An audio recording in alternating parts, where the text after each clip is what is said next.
It's tech time. It's tech time. It's tech time. Hey, and welcome back to the channel, everybody. How you all doing? You just saw the doctor there doing some push-ups with his motion simulator. That's the sort of hardcore discipline and mental fortitude and strength that enables the doctor to create cracking and potent SimTools tutorials for you guys to watch week in, week out, okay? And today is no exception. Today we're going to talk about how to patch a game to SimTools. Last week we talked about how to install plugins. That's great. We need the plugins installed first, otherwise we're not going to be patching shit. But we need to also patch the game to SimTools. How do we do it? There's a couple of ways this is done, guys. We're going to discuss both of those today, and I'm also going to add a little bonus for you about a little idiosyncrasy that needs to be sorted out for rFactor 2. For those of you guys that are running rFactor 2, you'll need to do this extra step to get that working with your motion sim. Let's start with the easiest one first. You'll need to start Game Manager, okay? Once it starts, bring it up from the system tray, get it up on your desktop. Now in your game selection here, that will be listing there what you have installed plugins for, like we talked about in the last video. I'm going to look at Assetto Corsa. It's not patched at the moment to SimTools. I would select that, for example. That's a game I want to play, for instance, okay, but I need to patch it. I would select it so it's in the game selection. I would come down across this little area here that says Tools, Vibe, Dash, Patch and Profile Editor, and I'd click on Patch. Now this one's an easy one because all I need to do is go down then below that, and where we see Patch Game here, click on that. Would you like to patch Assetto Corsa for motion?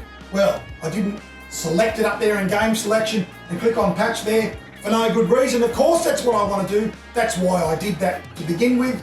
So I'll click on OK. Patch is installed. For Assetto Corsa, it finds the folder automatically, it installs the patch. No more to do there. Let's unpatch that. Let me talk about why we're unpatching.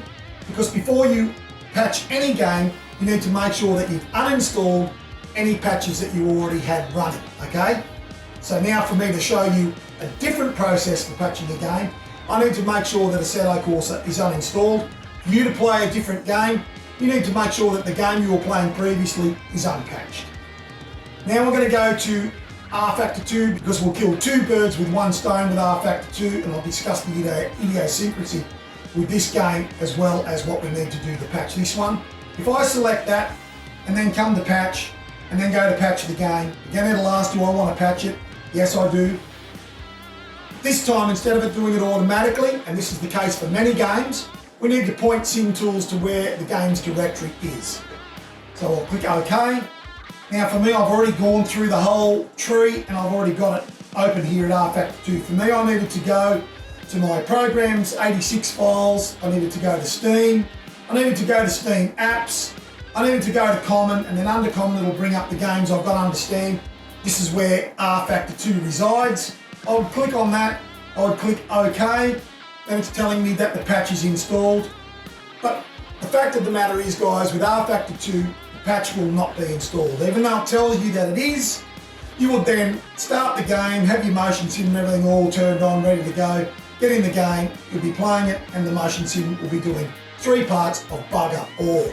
Now this is because we have to create another little subfolder in rFactor for this to work correctly. What do we need to do? First, I'm going to remove the patch because it hasn't actually installed correctly. And I'm going to go to the rFactor folder, which is in Programs 86, Steam, Steam Apps, Common, rFactor 2. In my rFactor 2 folder, you would normally see bin 64. You won't see a bin 32. It doesn't exist. This is what we need to create, so then SimTools will work with rFactor 2. That's the bottom line. So in your main rFactor folder, select a new folder, okay, and name it bin 32.